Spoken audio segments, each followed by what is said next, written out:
Telugu people, what is the plan? I think we have to revive libraries, and we have to give an opportunity to read books, and we have to give them for free, and or else we have to encourage them.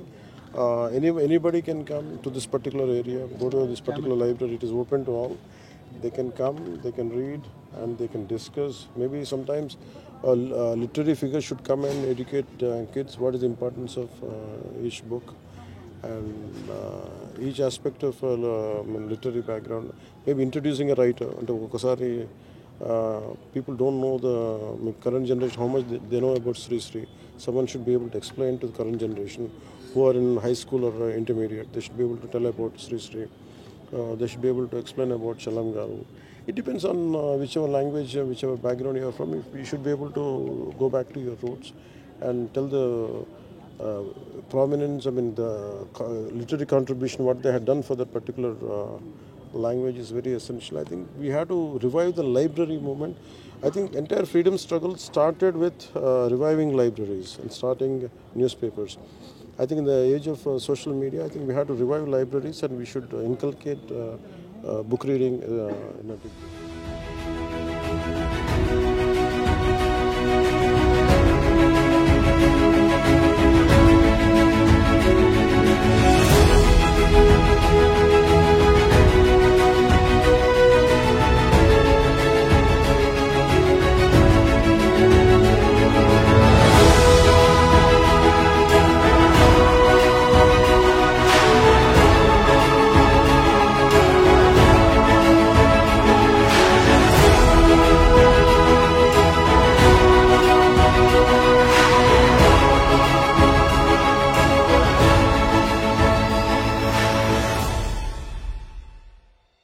Vijayawada పుస్తక మహోత్సవం 35వ పుస్తక మహోత్సవానికి నన్ను అతిథిగా ఆహ్వానించినందుకు మనస్ఫూర్తిగా హృదయపూర్వక నమస్కారం.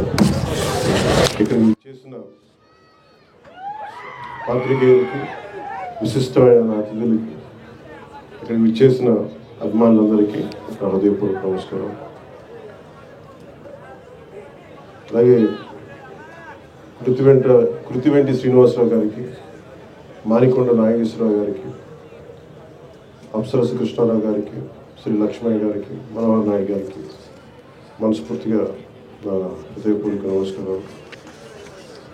అలాగే ఎంఎస్కో విజయ్ కుమార్ గారికి నా ప్రత్యేకంగా ధన్యవాదాలు తెలియజేసుకుంటాను. విజయవాడ బుక్ ఫెస్టివల్ మున్సిపల్ స్టేడియంలో గత సంవత్సరాలుగా నిర్వహిస్తూ నన్ను ఆహ్వానించారు. ముందు ఆహ్వానించినప్పుడు నేను అడిగాను, ఎక్కడ ఇది అంటే వేరే స్టేడియం పేరుతో చెప్పారు నాకు. దేనికి అంటే రెగ్యులర్గా ఉండే మున్సిపల్ స్టేడియం ఇవ్వట్లేదు,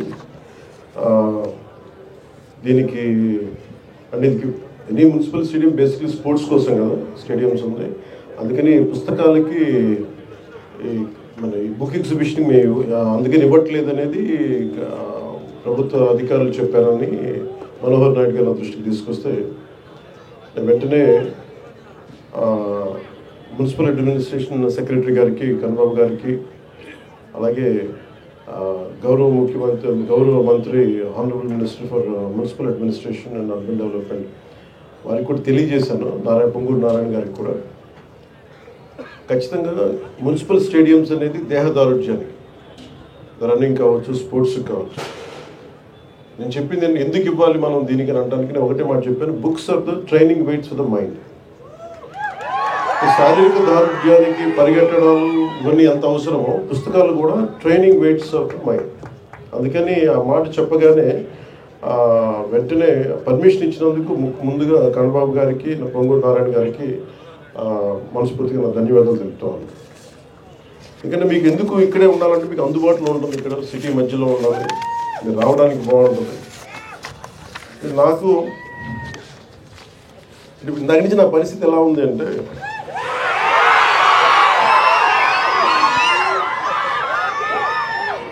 ఒక చిన్న అబ్బాయిని అమ్మ నాన్న ఒక ఆట స్థలం, ఒక క్రీడా స్థలానికి తీసుకెళ్ళి కానీ, ఒక టాయ్ షాప్కి తీసుకెళ్ళి కానీ, ఒక బొమ్మల దుకాణానికి తీసుకెళ్ళి కానీ అతన్ని కూర్చోబెట్టి అలాగే అతను కంట్రోల్గా పక్కన కూర్చోబెడితే వచ్చిందేమో బొమ్మలో చూడటానికి కొనుక్కోడానికి ఇవన్నీ తల్లిదండ్రులు కూర్చొని హోల్డ్ చేసి మిగతా మాట్లాడితే ఎలా ఉంటుందో నా పరిస్థితి ఎలా ఉంది. చుట్టుపక్కల పుస్తకాలు నేను ఎంఎస్కే విజయ్ కుమార్ గారు చిన్న కోపం కూడా ఉంది. నాకు ఇంతసేపు నాకు తెలియదు, లేదంటే ఇప్పటికే నేను ఏమంటుంది దీపం వెలిగించి వెళ్ళిపోయే మైండ్ సెట్లో ఉన్నాను నేను. అంటే సరదా ఎందుకు చెప్తున్నానంటే నాకు జీవితంలో ధైర్యం ఇచ్చింది, నాకు నిలబడే ధైర్యాన్ని ఇచ్చింది నా పుస్తకాల ధైర్యాన్ని ఇచ్చింది. నేను ఎప్పుడు ఈ సందర్భంగా నాకు ఒక పుస్తకాల షాప్ రన్ చేసే నాకంటే చాలా సూపర్ సీనియర్ అయిన రమేష్ గారని భవానీ బుక్ సెంటర్ అని రన్ చేసేవాడిని నెల్లూరులో. స్కూల్ అసైన్మెంట్స్కి సోషల్ అసైన్మెంట్స్కి వెళ్ళి ఏవో కొనుక్కుంటా ఉండేవాడిని. అలాగే నాకు స్నేహం, ఆయన బుక్ షాప్ ఓనర్, నేనేమో 8th class ముగించుకోండి 7th class. So అది నాకు ఏం చేసింది, ఆయన బుక్ షాప్కి వెళ్ళి నేను కూర్చొని చదవటం అది నాకు చాలా చాలా సహాయపడింది. దానికి ముందే నేను 5వ తరగతి నుంచో మాకు ఇంట్లో కొంత పుస్తక పఠనం అలవాటు, మా అమ్మగారి వల్ల, మా నాన్న వల్ల క్లాసిక్స్, మా అమ్మ వల్ల తెలుగు సాహిత్యం. సో ముఖ్యంగా నాకు ప్రభావితం చేసిన వ్యక్తులు అంటే ఈరోజు నేను చాలాసార్లు అనుకుంటాను, డబ్బులు ఒక ₹1 కోటి ఇచ్చేయడానికి ఆలోచించను, కానీ ఒక పుస్తకం ఇవ్వాలంటే చాలా ఆలోచిస్తాను. అంటే పుస్తకాన్ని ఇవ్వాలి అంటే నిజంగా నా సంపదను ఇచ్చేసి, అంటే నా కర్ణుడి కవచకుండలాలు ఎలా కోసేస్తే బాధపడుతుందో నాకు తెలియదు, కానీ నా పుస్తకం ఇవ్వాలంటే మటుకు చాలా కింద మీద పడిపోతాను. ఇవ్వాలి అందుకని ఏంటంటే కొంతమంది అడిగినప్పుడు, ఈవెన్ నా పిల్లలు అడిగినప్పుడు కూడా వాళ్ళకి కావాలని ఇంకో కాపీ కొనిచ్చిస్తాను తప్ప నా పుస్తకాలు ఇవ్వడానికి ఇబ్బంది పడతాను. అంత మమకారం నాకు పుస్తకాలు. ఎందుకు ఇంత మమకారం అంటే నా జీవితంలో ఎప్పుడు కూడా పుస్తకాలు అనేది, పుస్తక పఠనం లేకపోతే నేను ఏమైపోయేవాడిని అనిపిస్తుంది. నేను ఇంటర్వ్యూని కూడా ఎందుకు మధ్యలో ఆపేశానంటే చదువుకోలేక కాదు, మార్క్స్ తెచ్చుకోలేక కాదు, బాగా చదివేవాడిని. కానీ ఎందుకంటే నేను కోరుకుంటున్న చదువు పుస్తకాల్లో లేదు, క్లాస్ రూమ్లో లేదు. అందుకు నేను ట్యాగూర్ గారి ప్రేరణతో, అంటే రవీంద్రనాథ్ ఠాగూర్ స్కూల్కి వెళ్ళకుండా ఇంట్లోనే కూర్చొని నేర్చుకున్నారంటే అది నేను కూడా ప్రేరణ తీసుకొని ఆయనలాగే చెట్లు చేమలు మొక్కలు చూస్తాం. మా దగ్గరికి అంత లగ్జరీ లేదు, పెద్ద ఉద్యానవనాలు లేవు. మాకున్న 2 రోజా మొక్కలతో కుండీలనే చూస్తాం. పుస్తకాలు పెట్టుకొని, క్లాస్ పుస్తకాలు పెట్టుకుని రోజా పువ్వులను చూస్తూ ఉండిపోయాడు. ఎట్లా ఎగ్జామ్స్ ఫెయిల్ అవుతాం కదా ఖచ్చితంగా అలా చూస్తూ ఉంటాం. ఇట్లా చాలా ఇవన్నీ చూస్తూ నాకు బలం ఇచ్చింది. ఎందుకంటే నాకు స్వతంత్రంగా నేను నేర్చుకోగలను, నాకు అధ్యాపకులు అవసరం లేదు, నాకు ఏమి కావాలో నేను నేర్చుకోగలను. అది సైన్స్ కానీ, సోషల్ సైన్సెస్ కానీ, పాలిటిక్స్ కానీ, హిస్టరీ కానీ, నాకు వేరే టీచర్ అవసరం లేదనిపించింది. అందుకని నేను నా చదువు ఇంటర్లో వదిలేసి నేను చదవడం నేర్చుకున్నాను. నేను చదువు ఇంటర్ ఆపేశాను, కానీ చదవడం ఎప్పుడు ఆపలేదు. ఈరోజు ఓడిపోయినా ఎందుకు శక్తి ఉంటుంది, ఓటమిలో కూడా ఎందుకు శక్తి ఉంటుంది అంటే, ఇందాక చెప్పాను కదా, books are the training weights of our mind అని. చదవటం వల్ల మనకి మానసిక శక్తి చాలా బలపడుతుంది, మామూలు బలం రాదు. నేను చాలా సంపాదించాను అని అనుకున్నప్పుడు నాకు నిజంగా సినిమాలు గొప్ప విజయం సాధించడం నాకు ఎప్పుడు ఆనందం కలదు. మా వదిన కానీ, మా అన్నయ్య దగ్గరికి వెళ్ళిన, అంటే నాకు ఈ బుక్ ఫెయిర్కి రాగానే నాకు ఎక్కడో మద్రాసులో ఇప్పుడు చెన్నైలో ఒక తెలుగు ఇట్లాగే బుక్ ఫెయిర్కి వెళ్ళేవాడిని. అక్కడ బుక్ ఫెయిర్ జరిగేది, తెలుగు సెక్షన్ కూడా ఉంది. అందులో రకరకాల పుస్తకాలు. అప్పుడు నేను కొన్నది మొదటిది దేవరకొండ బాలగంగాధర్ తిలక్ అమృతం కురిసింది, అలాగే మార్క్ ట్వైన్ అనువాద ప్రచనం, ఇవన్నీ కొనుక్కొని ఇంటికి. అలాగే నండూరు రామ్మోహన్ రావు గారి విశ్వదర్శనం, ఇవన్నీ మనకి ఇంటికి వచ్చి ఎప్పుడు ఓపెన్ చేయాలి అవి, ఆ కొత్త పుస్తకాల వాసన అది మర్చిపోలేము. ఓపెన్ చేయగానే దానికి కొత్త సువాసన ఉండదు. అంటే వర్షం చినుకు పడ్డప్పుడు ఎండిపోయిన నేలకి మట్టి వాసన ఎలా ఉంటుందో, ఒక కొత్త పుస్తకాన్ని తీస్తే ఆ వాసన ఎంత మొత్తుగా ఉంటుందో ఒక పుస్తక ప్రియుడికి తెలుసు దాని భావన. అలాగా ఆ రోజు అంటే నేను ఎందుకు నన్ను ఈరోజు పాలిటిక్స్లో కూర్చోబెట్టి నాకు ఎందుకు ఇంత బలం ఇచ్చినాయి అంటే, మన ఈ మధ్యన మన్యం ప్రాంతంలో కూడా వెళ్ళగలిగి ఎందుకు అర్థం చేసుకోగలనంటే, ఎందుకు నడవగలనంటే, ఎప్పుడో కేశవరెడ్డి రచించిన అతడు అడవిని జయించాడు ఆ పుస్తకం చదివితే తప్పిపోయిన చుక్క పందుల కోసం అతను ఎంత కష్టపడ్డాడు అంటే, మనం ఇక్కడ మణులు మాణిక్యాల కోసం కష్టపడతాం, ఒక గిరిజనుడికి ఆ చిన్నపాటి ఆధారమైన తన చుక్క పందులు వెళ్ళిపోతే ఎంత కష్టపడతాడు, ఎంత ఇబ్బంది పడతాడు, అది ఆ కష్టం నాకు అర్థం చేసుకున్నాడు. అంటే ఎంత ఇబ్బందులు పడతారు. అలాగే చిన్న కథలు చదివిన, అలాగే మన సంస్కృతి గురించి అర్థం చేసుకోవడానికి ఎప్పుడో చిన్నప్పుడు 5వ తరగతిలో ఐ థింక్ ఆంధ్రప్రభ ఆంధ్రపత్రిక సరిగ్గా గుర్తులేదు, దాంట్లో హాహా హూ అని చెప్పి మన విశ్వనాథ సత్యనారాయణ గారిది ఒక ధారావాహిక సీరియల్ ఉండేది. నాకు ఎందుకు గుర్తుండిపోయిందంటే, ఏదో ఒక విదేశాల్లో పెద్ద బహుళంతస్తులు ఉన్న ఒక సెంటర్లో ఒక అశ్వముఖంతో ఉన్న మనిషి శరీరంతో ఒక గంధర్వుడు పడిపోయి ఉంటాడు, ఇలా మూర్చపడిపోయి ఉంటాడు. ఆ ఫోటో చూశాను, అది చదివి దాన్ని చదవడం స్టార్ట్ చేశాను. ఆ హాహాహు చదివితే విశ్వనాథ సత్యనారాయణ గారిది మన సంస్కృతి పట్ల అవగాహన అర్థం అవుతుంది. అంటే ఎంత గొప్ప సంస్కృతి అని, అంటే ఎంత గొప్ప సైన్స్ ఫ్యాంటసీ సినిమా అంటే, ఒక జగదేక వీరుడు విజయ అతిలోక సుందరం కూడా మంచి దానికి మించింది అంటే ఎంత అద్భుతం. అలాగే గుర్రం జాషువా గారిది మనకి ఫిరదౌసి నా టీచర్ చెప్తే, నా తెలుగు మాస్టర్ గారు రమణయ్య గారు వెంకటరమణ గారు చెప్తే ఎంత హత్తుకుపోయిందంటే, నా గుర్రం జాషువా గారి మీద పాదాలకి నమస్కరించాలని అంత గౌరవం పెరిగిపోయింది. అంటే ఒక వ్యక్తి తాలూకు కష్టం, ఒక శ్రమ దోపిడిని ఎలా చేయకూడదు అనేది మనకి ఫిరదౌసిలో అర్థమవుతుంది. అలాగే ఒక అడ్వెంచర్ అంటే ఇష్టం, ఎలా చేయాలనుకున్నప్పుడు చివుకుల పురుషోత్తం గారిది, ఆయన బాల సాహిత్యం తెలియనప్పుడు బంగారం చేయడం ఎలా, అది చదివినప్పుడు నాకు కూడా ఇంట్లో నుంచి పారిపోయి బంగారం ఎలా చేస్తే మన ఇంట్లో తీసుకొని తెచ్చేసుకోవచ్చు అనేది ఒక ఫ్యాంటసీ మైండ్ ఉంది. అలాగే ఇంకొంచెం వయసు వచ్చాక ఏది పాపం అని చివుకుల పురుషోత్తం గారు చదివినప్పుడు ఎంతెంత కష్టాలు పడాలి, ఏమేమి నలుగుతారు మనుషులు. అలాగే గోపీచంద్ గారు ధర్మవడ్డీ చదువుతున్నప్పుడు మనుషుల స్వభావాలు ఎలా మారిపోతాయి, చెడ్డవాడుగా ఉన్నప్పుడు అందరూ భయపడతారు, మంచివాడుగా ఉన్నప్పుడు సమాజమే చెడ్డదైపు చంపేస్తుంది. ఇలాంటివి విన్నాం.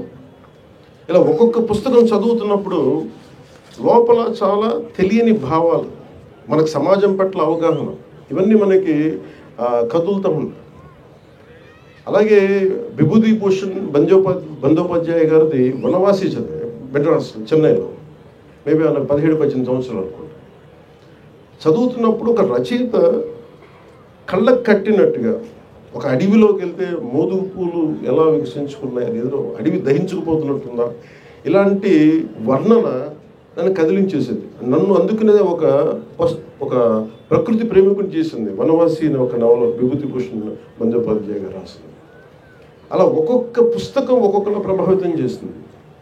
దాంతోపాటు ఆంగ్ల సాహిత్యం కానీ క్లాసిక్స్ కానీ ఒక్కటి బట్టి నేను చెప్పగలను, తెలుగు సాహిత్యం మామూలు మన అదృష్టవంతులు కాదు. తెలుగు భాషలో మనందరం తెలుగువారిగా పుట్టడం, అసలు ఎంత అద్భుతమైన సాహిత్యం ఉంది అంటే, ఎంత అద్భుతమైన సాహిత్యం ఉందంటే మనం నేర్చుకోవాలి, చదవాలి. కానీ మన మైండ్స్ ఎంత ఓపెన్ అప్ అవుతే మనకి ఊహించలేము. మనం ఇందాక ఇప్పుడు నాలాంటి వాడి భాష కంటే కూడా, నాలాంటి వాడి ఉపన్యాసం కంటే కూడా, ఇందాక శ్రీనివాసరావు గారికి మనస్ఫూర్తిగా నేను క్షమాపణ చెప్తా ఉన్నాను, కె శ్రీనివాసరావు గారికి. ఎందుకంటే నేను మధ్యలో ఆపేసి అర్థాంతరంగా ఆపేశాను. అంటే ఆయన భారతదేశంలో ఉన్న అన్ని భాషల్లో ఉన్న కీలకమైన కథలన్నీ ఆయన ఇంగ్లీష్లో ఇండియన్ స్టోరీస్ ఒక ఫస్ట్ వాల్యూమ్ ఆయన సంకలనం చేసి నాకు ఇచ్చారు. ఇప్పుడు నాకు మనస్ఫూర్తిగా వారికి నా ధన్యవాదాలు తెలుపుతున్నాను. అంటే మనం ఎందుకు అర్థం చేసుకోవాలి అంటే, నాలంటే ఒక పాపులర్ ఫిగరే, ఎక్కువ మందికి తెలిసి ఉండొచ్చు, కానీ నిజంగా జ్ఞానం ఉన్న వాళ్ళు ఎక్కువ మాట్లాడరు. మనం వెళ్ళాలి వాళ్ళ దగ్గరికి. శ్రీనివాసరావు గారు కానీ వేదిక పైన పెద్దలందరూ కూడా మన వాళ్ళ దగ్గర నుంచి నేర్చుకోవాల్సింది చాలా ఉన్నాయి. మేబీ నాలాంటి ప్రాచుర్యం ఉన్న వ్యక్తి, పాపులారిటీ ఉన్న వ్యక్తి అలాంటి మహానుభావుల గురించి తెలియజేస్తే, వేదిక పైన మహానుభావుల గురించి తెలియజేస్తే అది నిజంగా సమాజానికి చాలా గొప్ప సేవ చేస్తున్నాం. అంటే మనం పాపులారిటీ ఉన్నంత మాత్రాన వాళ్ళు మేధావులు కాదు, నాతో సహా. ఎందుకంటే ఒక కథ రాయాలి అంటే భాష మీద ఎంత పట్టు ఉండాలి. వ్యాకరణం మీద ఎంత పట్టు ఉండాలి, అసలు ఒక్కొక్క పదప్రయోగం మీద ఎంత పట్టు ఉండాలి. ఎందుకంటే నేను స్క్రీన్ ప్లే కూడా రాస్తాను కాబట్టి నాకు తెలుసు ఎంత కష్టమో నాకు తెలుసు. ఒక స్పీచ్ రాయాలంటే నాకు ఎంత శ్రమ పడతానో నాకు తెలుసు. మన తిరుపతిలో సనాతన ధర్మం గురించి ఒక స్పీచ్ రాయాలంటే ఒక 6 గంటలు, నాకు ఆల్మోస్ట్ ఒక 7 గంటలు పట్టిన స్పీచ్. పొద్దున్న కూర్చుంటే తిరుమలలో కూర్చొని రాయడానికి. అయితే రాస్తున్నప్పుడు నాకు అర్థమవుతుంటుంది ఒక స్త్రీ తాలూకు ఎంత వేదన పడితే ఒక మహాప్రస్థానం వచ్చి ఉంటుంది, ఎంత జ్వలించిపోతే ఒక వర్షం కురిసిన, ఒక అమృతం కురిసిన రాత్రి వచ్చి ఉంటుంది, తిలక్ ఎంత జ్వలించిపోయి ఉంటాయి. అంటే ఒక్కొక్కళ్ళ గురించి. అలాగే విశ్వనాథ గారు అన్ని గొప్ప కావ్యాలు రాయగలిగారంటే ఎంత దహించుకుపోవాలి ఆయన. అంటే ఎంత ఆయన కూర్చొని వంట చేస్తూ నోటితో ఆయన రాయలేదని చెప్తారు ఆయన. ఇప్పుడు ఆయన గురించి అసలు చెప్తూనే కథ నోట్ చెప్పేవాడు. మళ్ళీ ఈరోజు ఆపేసిన కథ మళ్ళీ రేపు పొద్దునకి మళ్ళీ అందిపుచ్చుకొని మళ్ళీ అది కంటిన్యూ చేయడం. అలాంటి మన విజయవాడలో మహానుభావులు. అలాగే ఎంత సాహితీ సేవ చేయొచ్చు అంటే నాకు అనిపించింది, మనకి సూర్యరాయాంధ్ర నిఘంటు అంటే మీకు ఒక డిక్షనరీ పట్టుకుంటే మన కథ, మన ఉదాహరణకి ఒక క్రిమినల్ ఆయన మాల్కమ్ ఎక్స్ అని. మాల్కమ్ ఎక్స్ ఒక చిన్న కార్ థెఫ్ట్లో పట్టుకొని, కార్ని జాక్ చేస్తే దొంగతనం చేస్తే పట్టుకొని ఆయన జైల్లో పెడితే 18-19 ఏళ్ళు అప్పుడు ఆల్మోస్ట్ జైల్లో చాలా సంవత్సరాలు ఉంటున్నాడు. ఆయన దొరికిన ఒకటే ఒక పుస్తకం, ఒక ఇంగ్లీష్ డిక్షనరీ. అతనికి ఆల్ఫాబెట్స్ తెలియదు, కొద్దిగా నేర్చుకొని కేవలం ఒక డిక్షనరీని చదివితే సంపూర్ణమైన జ్ఞానం వచ్చేసింది. అలాగే నాకు నిజంగా ఈ రోజున మీ అందరి ముందు నేను తెలుగుని సరిగ్గా నేర్చుకున్నందుకు నేను నిజంగా చింతిస్తున్నాను. ఈరోజు బాధపడుతున్నాను. నా తెలుగు అధ్యాపకుల్ని నేను సరిగ్గా అర్థం చేసుకున్నందుకు నేను బాధపడుతున్నాను. వాళ్ళు శపించారేమో నన్ను, అందుకే నేను తెలుగు సరిగ్గా నేర్చుకోలేకపోయాను. అందుకే ఇప్పుడు తపన పడుతున్నాను. కానీ ఇప్పుడు తపన పడ్డా కానీ ప్రయోజనం ఉంది. వ్యాకరణం ఇప్పుడు కొత్తగా నేర్చుకొని తపన పడాలంటే, ఈ పనుల మధ్యలో నేర్చుకోవాలంటే ఆ నేర్చుకునే సమయం దాటిపోయింది. నేర్చుకోవచ్చేమో కానీ ఇప్పుడు నేను నిజంగా చింతిస్తున్నాను. అలాంటి బాధ మీకు రాకూడదని చెప్పి ముఖ్యంగా స్కూల్లో ఉన్న విద్యార్థులందరికీ తెలుగు వ్యాకరణం మీద చాలా బాగా దృష్టి పెట్టండి. ఇంగ్లీష్ నేర్చుకున్నది, ఇంగ్లీష్ చాలా అవసరం, నేను కాదనట్లేదు. కానీ మాతృభాషని అర్థం చేసుకోకుండా ఇంగ్లీష్ ఏ భాషను నేర్చుకోలేదు. అది బట్టి మనం అంతేగాని అది ఇంగ్లీష్లో మాట్లాడినంత మాత్రం ఇంగ్లాండ్లో అందరూ ఇంగ్లీషే మాట్లాడతారు. అక్కడ పేదరికం ఉండకూడదు. ఇంగ్లీష్కి పేదరికానికి జ్ఞానానికి సంబంధం లేదు. ఇంగ్లీష్ వస్తే జ్ఞానం వచ్చినట్టుగా. అందుకని ఇదొక్కటి, దానికి తెలుగు భాష చాలా చాలా కీలకం, మాతృభాషను నేర్చుకోవడం. అలాంటి మాతృభాషకి ఇవన్నీ నేను పెంపొందించడానికి ఇవన్నీ పనిచేస్తాయి. బుక్ ఫెయిర్స్ ఇలాంటివన్నీ. ఒక్కొక్క పుస్తకం ఎంత విలువైందో మనకు తెలియదు. ఎంత ట్రైనింగ్ వెయిట్స్ అని చెప్పాను. ఒక్కొక్క పుస్తకంలో ఎంత ఇన్ఫర్మేషన్ ఉంటుందో మనకు తెలియదు. చదివితే తప్ప దాని లోతు అర్థం కాదు. అందుకని మీకు ఇవన్నీ ఈరోజు పుస్తకాలు మన సెల్ ఫోన్స్ పట్టుకుంటాం, మాట్లాడేస్తాం, ఇన్ఫర్మేషన్ చేతిలో ఉందనుకుంటాం, ఏదైనా తెలుసుకోనుకుంటా. కానీ క్రియేటివ్ ఆస్పెక్ట్ అంటే మనకి ఒక ఇమాజినేషన్ ఎబిలిటీ రావాలనుకున్నా కానీ, లేదంటే మనం కూర్చోబెట్టి ఏదైనా నేర్చుకొని కొత్తది, ఒక ఇన్నోవేటివ్గా కొత్తది చేసుకోవాలనుకున్నా కానీ మనదైన పుస్తకాలు చదివి మనదైన కనెక్షన్స్ చేసుకుంటే తప్ప మనకి ఆ ఇన్నోవేటివ్ మైండ్ సెట్ రాదు మనకి. అందుకని పుస్తక పఠనం అనేది చాలా కీలకం. గొప్ప రచయితని నేను ఎప్పటికీ రచయితని కాకపోవచ్చేమో కానీ రచయితల తాలూకు కష్టాన్ని చాలా అద్భుతంగా అర్థం చేసుకునేవాడు, మనసు లోతుల నుంచి అర్థం చేసుకునేవాడు. అందుకని నాకు రచయితల మీద, కవులు, కళాకారుల మీద అపారమైన గౌరవం. వారికి మనస్ఫూర్తిగా నా ధన్యవాదాలు ఎందుకంటే తెలియజేస్తున్నాను. అలాగే గొప్ప రచయితలు పుట్టిన నేల ఇది. మన ఈ మధ్యలో సంభాషణలో కూడా నేను మాట్లాడుతూ ఒక విశ్వనాథ సత్యనారాయణ గారు ఇదే మన అమెరికాకి వెళ్తే, ఏ విదేశాలకు యూరోప్కి వెళ్తే ఒక్కొక్క రచయితలు ఇంకా షేక్స్పియర్ ఇల్లు ఇది ఇలా ఉంటుంది, ఆయన ఇలా ఇక్కడ కూర్చున్నాడని చెప్తారు. అలాగే ఐన్స్టైన్ ఇల్లు ఇంకా అలాగే ఉంది, అపార్ట్మెంట్ ఇక్కడ మన జెనీవా. సో ఒక్కొక్క నగరంకి వెళ్తే కొంతమంది రచయితలు. అలాగే మనకి నేను చెప్పింది ఏంటంటే మనం కూడా ఇక్కడ కూర్చొని రచయితలు చాలామంది ఉన్నారు. ఇక్కడ ఒక గుర్రం జాషువా గారు ఉంది. గుర్రం జాషువా గారి ఇల్లుని భద్రపరచడం. అలాగే విశ్వనాథ సత్యనారాయణ గారిని ఒక నాలాంటి ఒక ఇష్టం ఉన్న వాళ్ళు, ఒక పిహెచ్డి స్టూడెంట్స్ కానీ ఎవరైనా వెళ్ళి వాళ్ళ ఇంటికి వెళ్ళి అది చూస్తే, ఆ ప్లేస్ని టచ్ చేస్తే, ఒక భక్తుడు దేవుడి దగ్గరికి వెళ్తే, ఒక పూజ టెంపుల్కి వెళ్తే ఎలాంటి అనుభూతి పొందుతాడు, నిజంగా ఒక పుస్తక పఠనాన్ని పుస్తక ప్రేమికుడు కానీ, నిజంగా సాహిత్య అభిలాషి కానీ రచయితలు ఇళ్ళకి వెళ్ళి దాన్ని ఒక టూరిజం లాగా మనం చేయగలిగితే దాని నుంచి వచ్చే ప్రేరణ చాలా అద్భుతం. అందుకని అలాంటి కార్యక్రమం కూడా ఆంధ్రప్రదేశ్ ప్రభుత్వం తరఫున టూరిజం డెవలప్మెంట్ దాన్ని భాగస్వామ్యం చేశాం. గొప్ప మనకి సాహిత్యవేత్తలు, కళాకారులు ఇళ్ళకి మనం వెళ్ళి దాన్ని టెంపుల్కి ఎలా వెళ్తామో, లేదంటే జాషువా గారు ఇక్కడ కూర్చొని రాసేవాళ్ళు, విశ్వనాథ్ గారు ఇక్కడ కూర్చునేవాళ్ళు. ఇది మనకి చాలా ప్రేరణ ఇస్తుంది. అలాగే విజయ్ కుమార్ గారు చెప్తే లైబ్రరీస్ గురించి మాట్లాడుతూ ఉన్నారు. అసలు ఈ రోజున ఇలాంటి వేదిక లేకపోతే నాకు ఎప్పటికీ కూడా వేదిక పేరున్న ఈ మహానుభావుల గురించి నాకు తెలిసిండేది కాదు. చదివేవాడినేమో కానీ నాకు ఎప్పుడు కళ్ళతో ఒక చూసే అవకాశం కలిగేది కాదు. సో అందుకని ఇలాంటి సాహితీవేత్తలందరూ కూర్చోవడానికి గ్రంథాలయాలని వేదికగా చేయాలి. చుట్టూ కల్చరల్ సెంటర్స్, లిటరీ సెంటర్స్ అవ్వాలి అంటే ఖచ్చితంగా దాన్ని పరిశీలిస్తాను. ఎందుకంటే దీన్ని ఒక ఉద్యమం లాగే చేయాలి. ఎందుకంటే మనం 2047లో ఒక అద్భుతమైన ప్రగతి చెందిన రాష్ట్రం అవ్వాలి అంటే మనం కూర్చొని జ్ఞానం ఉన్న సమాజం లేకపోతే, సాహిత్యం మీద ఒక బలమైన ఒక అవగాహన ఉన్న వ్యక్తి సమూహం లేకపోతే మనం ఏమి చేయలేము. మన చేతుల్లో పుస్తకాలు ఉన్నాయి. ఈరోజు ఒక్కొక్క పుస్తకం మీరు చూస్తే మీరు ఆలోచించాల్సింది, ఆ పుస్తకం రాసిన ఒక పేజీ మనం రాయగలమో మనం ఆలోచించాలి. పుస్తకం నచ్చిందా నచ్చలేదా సెకండ్, అసలు రాయాలంటే ఎంత కష్టపడాలి. భాషలో ఏముంటుందని, ఉచ్చారణం ఏముంటుందని, మనం మాట్లాడేటప్పుడు తప్పులు దొరలకుండా, రాసేటప్పుడు తప్పులు దొరలకుండా రాయాలంటే ఎంత కష్టపడాలి. ఇది మనం అర్థం చేసుకున్నప్పుడు ముందు చాలా గౌరవం పెరుగుతుంది రచయితల. అలాగే తర్వాత మనం నచ్చినాయా, అది మనం ఎలా ప్రభావితం చూపించినాయి. శ్రీశ్రీ గారి మహాప్రస్థానం కానీ ఒక్కొక్క రచనలు, అలాగే ఎంతమంది కాంటెంపరీ రచయితలు మనం అర్థం చేసుకోవచ్చు, వాళ్ళ దృక్పథం అర్థం చేసుకోవచ్చు. ఇవన్నీ మనకి మనస్ఫూర్తిగా మీకు జ్ఞానాన్ని పెంపొందించేది ఇలాంటి బుక్ ఫెయిర్స్.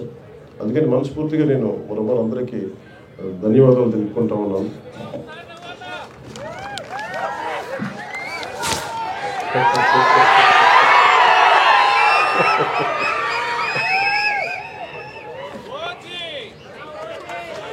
అంటే మీరు నాకు ప్రతిసారి మీరు ఓజీ కంటే కూడా మీరు శ్రీశ్రీ అనేది బాగుంది. అంటే నేను అనేది మీరు సినిమా చూడటం కరెక్టే, మరి నేను మీకు ప్రాణం అయితే నాకు పుస్తకాలు నాకు ప్రాణం. అంటే నేను మీకు ప్రాణం అయ్యే స్థాయికి నేను వచ్చానంటే నన్ను ప్రభావితం చేసిన ఈ పుస్తకాలు. అందువల్ల మీరు కూడా నేర్చుకోండి అని చెప్తాను, మీరు కూడా చదవండి అని చెప్తాను.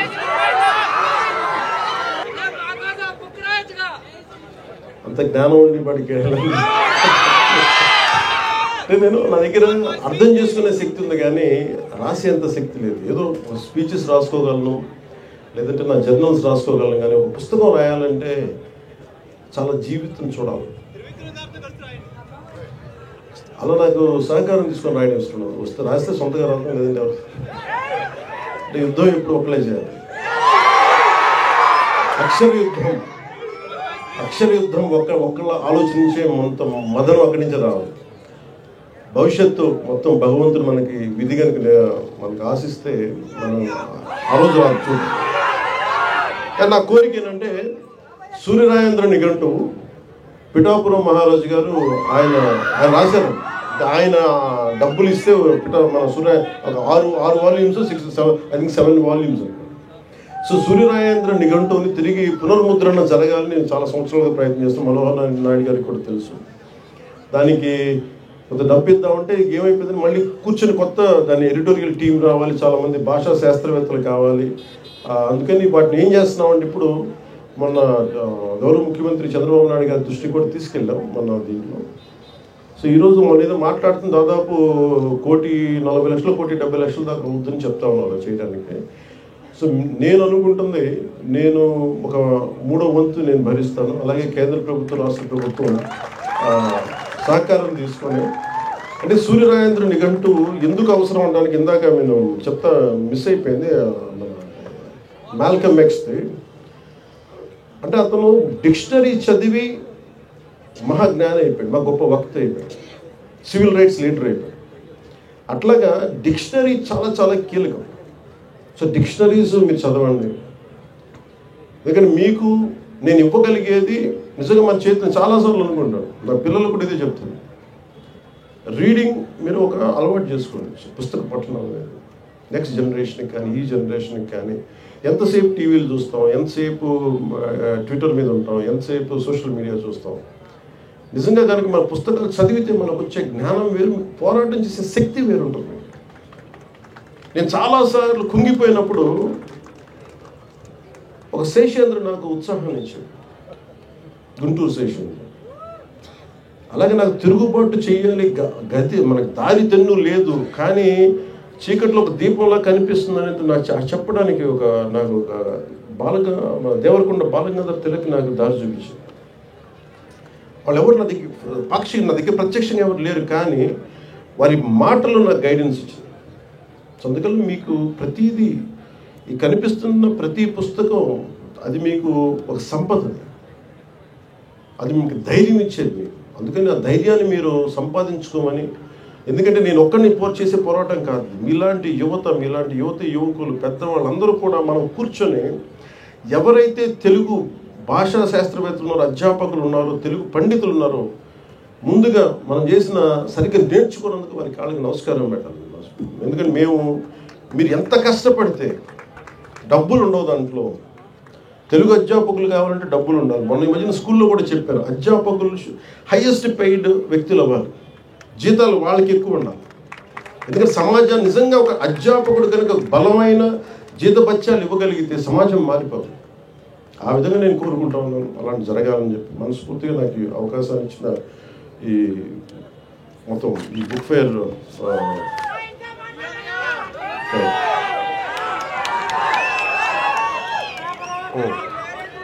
అంటే చిరిగిన చొక్కా అయినా తుడుకో కానీ ఒక మంచి పుస్తకం కొనుక్కోవాలి. వీరేశలింగం పంతులు గారు చొక్కా చినిగిపోయిన పర్లేదు, కానీ మంచి పుస్తకం ఉండాలి.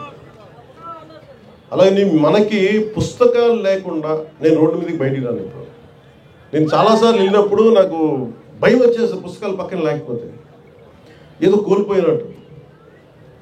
నేను కోట్లు వదిలేసుకున్నాను, కోట్లు డబ్బులు ఇవ్వలేదు, నాకు కోట్లు పోగొట్టుకున్నాను, కోట్లు ఇచ్చేసాను, కానీ పుస్తకాలు నా పక్కన ఉన్నంత కాలం నాకు ఎప్పటిలా ఉంటుందంటే నన్ను ఒక అంగరక్షకుల్లో కాపాడుతాను. ఎంత ధైర్యం ఉంటుందంటే, నా జీవితంలో మొట్టమొదటిసారి మా వదిన గారిని అడిగేవాడు, నాకు కొంచెం అంటే నాకు పాకెట్ మనీ కావాలని నాకు పెద్ద వేరే అలవాటు లేదు, ఒక పుస్తకాలు చదవడం అలవాటు. ఆ పుస్తకాల కోసం వెళ్ళి మా వదిన ఏదో అడిగితే కూర్చోబెట్టి ఏదో డబ్బులు ఇచ్చింది. ఆ డబ్బులు చూడ పరిగెత్తికి బుక్ షాప్కి వెళ్ళి బుక్స్ కొనుక్కొని అలా అన్నీ కలెక్ట్ చేసుకున్నాయి. సరిపోయేగా, నాకున్న కోరిక సరిపోయేగా. నేను చాలాసార్లు ఒక తొలి ప్రేమకి కొంత డబ్బు వచ్చింది, ఇప్పుడు పుస్తకాలు చూసేవాడిని, కానీ నేను కోరుకున్న దానికి ₹1,00,000. మీరు ఊహించుకుంటే నా రెమ్యూనరేషన్ 15 లక్షలు అంటే నేను ₹1,00,000 పుస్తకం, 1,00,000 2 లక్షల పుస్తకాలు కొనుక్కున్నాను. అంటే వెళ్ళి పుస్తకాలు కొనుక్కున్న ఆ బుక్ షాప్లోకి వెళ్తే ఎంత అనిపించిందంటే, నేను ఏదో మొత్తం ఒక బ్యాంక్ వాలెట్లోకి వెళ్తే కొన్ని లక్షల కోట్లు కనిపిస్తే ఎలా ఉంటుందో నాకు లోపల అలా ఉంది. జేబులో డబ్బులు ఉన్నాయి, ఎదురుగా పుస్తకాలు ఉన్నాయి. ఒక్కొక్క పుస్తకాన్ని నాకు నచ్చిన పుస్తకం కొనుక్కొని రూమ్లో పెట్టుకొని ఒక 3 రోజులు నిద్రపోలేదు. అది చూస్తా ఉన్నాను, కొంచెం చదువుకుంటా ఉన్నాను, మళ్ళీ ఆ పుస్తకం తీసాను, కక్కుర్తి ఆతృత, ఇది చదివేయాలి. అందుకే నేను అంటే ఒక జీవిత కాలంలో కార్ల్ సగాన్ చెప్పినట్టుగా 10,000 పుస్తకాలు చదవగలను. ఒక మనిషి 10,000 పుస్తకాలు చాలా బలంగా చదవగలరు సంపూర్ణంగా. ఆ 10,000 పుస్తకాలు ఎలా చదవాలి అనేది మనం ఒక స్ట్రాటజీతో నిర్ణయించుకోవాలి. మన ఇష్టాలు ఏంటి, మన అయిష్టాలు ఏంటి, ఏ పుస్తకం మనకు అవసరం, ఏ పుస్తకం మనకు అనవసరం, ఇవన్నీ పెట్టుకొని మీరు కూడా పుస్తక ప్రియులు కావాలి, గొప్ప సాహితీ వేత్తల్ని గౌరవించే వ్యక్తులు కావాలి, మీరు తెలుగు భాషని పరిరక్షించే మీరు సైనికులు కావాలి మనస్ఫూర్తిగా కోరుకుంటూ మీ అందరికీ ధన్యవాదాలు తెలియజేసి ఇక్కడికి వచ్చిన ఈ గూడందరికీ కూడా ప్రతి ఒక్కరికి పేరు పేరున ధన్యవాదాలు తెలుపుకుంటూ సెలవు తీసుకున్నాను. తెలుగు తల్లికి ధన్యవాదాలు తెలుపు. ఎందుకంటే మా తెలుగు తల్లికి మల్లెపూ దండ తింటున్నప్పుడల్లా నేను మైమర్చిపోతాను. అలాంటి తెలుగు తల్లికి, తెలుగు మాతృ భాష మనకి ఇచ్చిన తెలుగు తల్లికి మనస్ఫూర్తిగా ధన్యవాదాలు తెలుపుకుంటూ, విజయ్ కుమార్ గారికి, ఇక్కడికి వచ్చిన దీన్ని నిర్వహించిన ప్రతి ఒక్కరికి పేరు పేరున ధన్యవాదాలు తెలుపుకుంటాం. ఇక్కడికి వచ్చిన అభిమానులందరికీ, ఇక్కడికి వచ్చిన మౌనంగా కూర్చొని మీ ప్రేమనిస్తున్న ఇక్కడ సాహితీ ప్రియులందరికీ మనస్ఫూర్తిగా మీ ధన్యవాదాలు తెలుపుకుంటూ అలాగే దీనికి అద్భుతమైన సహకారం అందించిన శ్రీ లక్ష్మీషా ఐఏఎస్ గారు, కలెక్టర్ డిస్ట్రిక్ట్ మ్యాజిస్ట్రేట్ ఎన్టీఆర్ జిల్లా వారికి, అలాగే ఎస్వి రాజశేఖర్ బాబు ఐపీఎస్ గారికి, కమిషనర్ ఆఫ్ పోలీస్ ఎన్టీఆర్ జిల్లా.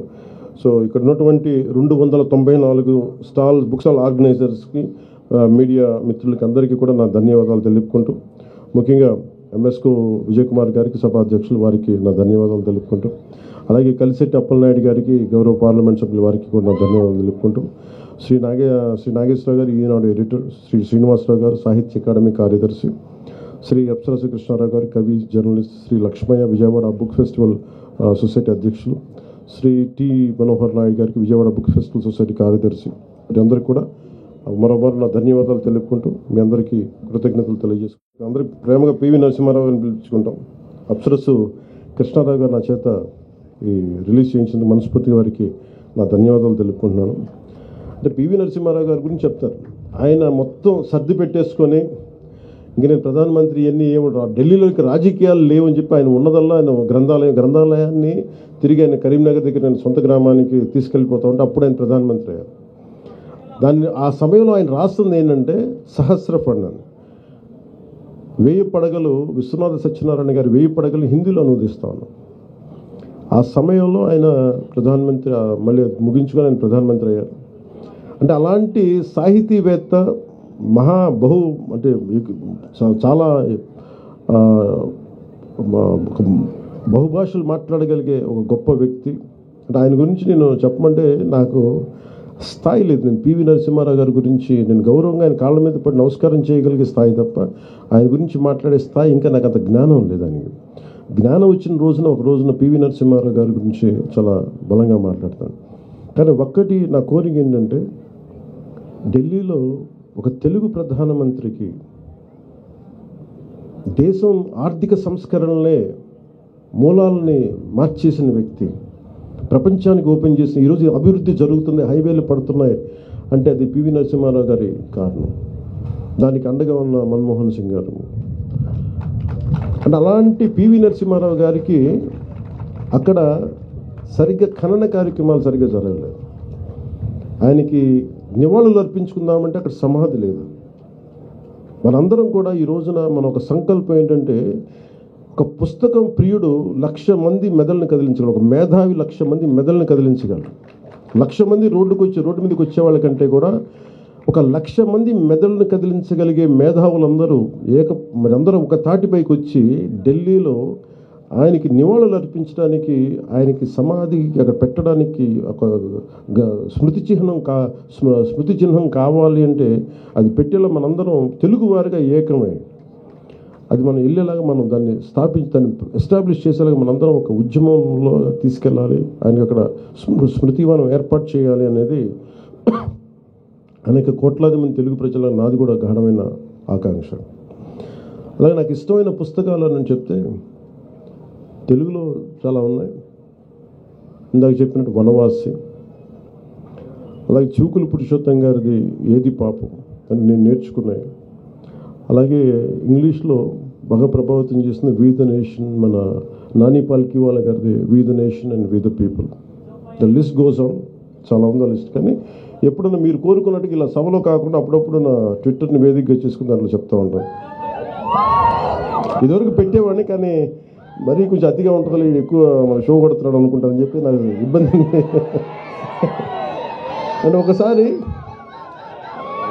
అంటే ఇది ఒక్కడే చదువుతున్నారు, మేము చదవట్లేదని అంటారని భయం వేసి నేను పెట్టడం మానేసి. కానీ మీరు చెప్పారు కాబట్టి అప్పుడప్పుడు పెడతాను. Thank you. జై హింద్.